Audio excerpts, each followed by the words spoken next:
चैत्र नवरात्रि 9 दिनों तक चलने वाला हिंदुओं का पावन त्योहार है। मां दुर्गा की आराधना का महापर्व चैत्र नवरात्रि का आरंभ हो चुका है। नवरात्रि में देवी के 9 स्वरूपों की पूजा की जाती है। यूं तो देश भर में देवी मां के कई शक्तिपीठ और सिद्धपीठ हैं, लेकिन आज हम आपको बताने जा रहे हैं लखनऊ के मशहूर शक्तिपीठ और सिद्धपीठ 7 देवियों की ऐसे मंदिरों के बारे में जिन्हें बहनें कहा जाता है। नमस्कार, स्वागत है आपका आज की खबर में। मैं हूं आपके साथ रागिनी सिंह। उत्तर प्रदेश में कई ऐसे शक्तिपीठ और सिद्धपीठ मंदिर हैं जिनके दर्शन के लिए श्रद्धालुओं का तांता लगा रहता है, जिनके दर्शन के लिए नवरात्रों में भक्तों की लंबी कतारें लगती हैं। ठीक इसी तरह लखनऊ में भी देवी के कई प्रसिद्ध मंदिर हैं। कहते हैं कि राजधानी लखनऊ की रक्षा 7 बहनें करती हैं। इन 7 बहनों की चौखट पर मत्था टेकने के लिए नवरात्रि में भक्तों की भीड़ उमड़ती है, जिनमें सबसे खास 5 देवियां मानी जाती हैं: बड़ी काली, मनसा, संदोहन, मसानी और शीतला माता। कुशल कामना के लिए और भय बेहाय में ये पांचों चौखटें जरूर चूमी जाती हैं। इनके अलावा भूइन देवी और संकटा देवी मंदिर भी आस्था के बड़े केंद्रों में माने जाते हैं। इन मंदिरों का इतिहास हजारों साल पुराना है। ये 7 बहनें शहर के हर कोने से रक्षा करती हैं। ऐसा कहे जाने के पीछे ये मान्यता है कि सभी बेहद करीब स्थित हैं।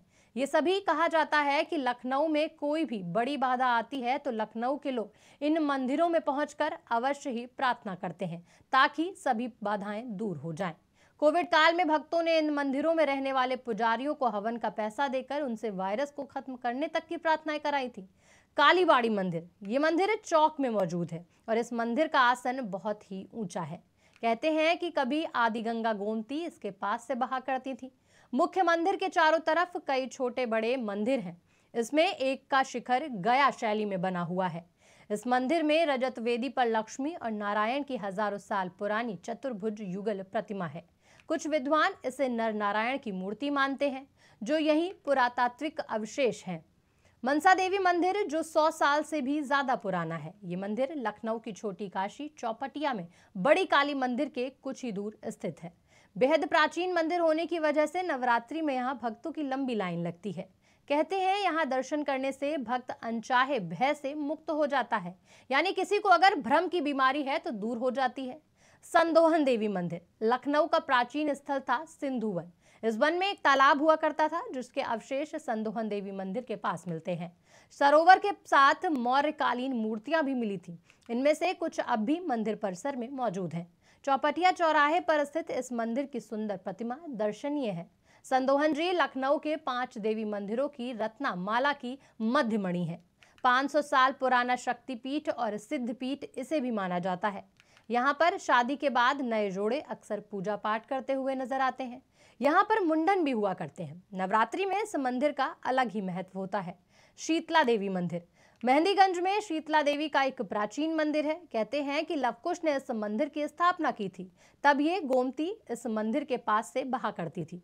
जलधारा का प्राचीन मार्ग यही था, जिसका प्रमाण दरियापुर मोहल्ला है। यहाँ की प्रमुख प्रतिमा मध्यकाल के आक्रांताओं द्वारा भंग कर दी गई थी। इस मंदिर का पुनर्निर्माण बंजारों ने एक मठ के रूप में किया। बाद में कश्मीरी ब्राह्मण परिवारों ने इन्हें अपनी देवी मान लिया। होली के बाद अष्टमी को यहाँ आठों का मेला भी लगता है। अब आता है मसानी देवी मंदिर। कहा जाता है कि शिव शमशान के देवता हैं तो शिवानी भी शमशानी है, उन्हीं को मसानी देवी कहा जाता है। सादतगंज में मसानी माता का प्राचीन मंदिर मौजूद है। आज भी यहाँ फूलों के साथ कौड़ियां चढ़ाई जाती हैं।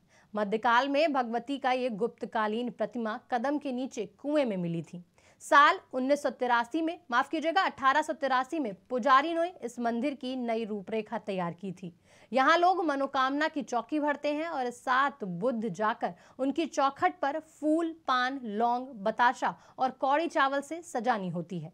भूयन देवी मंदिर, ये मंदिर गणेशगंज में स्थित है। इसके बारे में ऐसा कहा जाता है कि इस मंदिर पर जब जब पर्दा लगाया गया तब पर्दे में या तो आग लग गई या पर्दा अपने आप ही गिर गया, जिसके बाद से इस मंदिर में माता के सामने कभी भी पर्दा नहीं लगाया गया।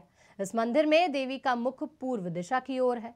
इस मंदिर की खासियत ये भी है कि भूयन देवी मां के ठीक दाहिने हाथ पर बगल में संकटा माई भी मौजूद है। दोनों की एक साथ ही पूजा अर्चना की जाती है। नवरात्रि में इन सभी मंदिरों में भक्त दर्शन करने पहुंचते हैं और अपनी हर बाधा को इन देवियों के दर्शन भर से बाधाएं दूर हो जाती हैं।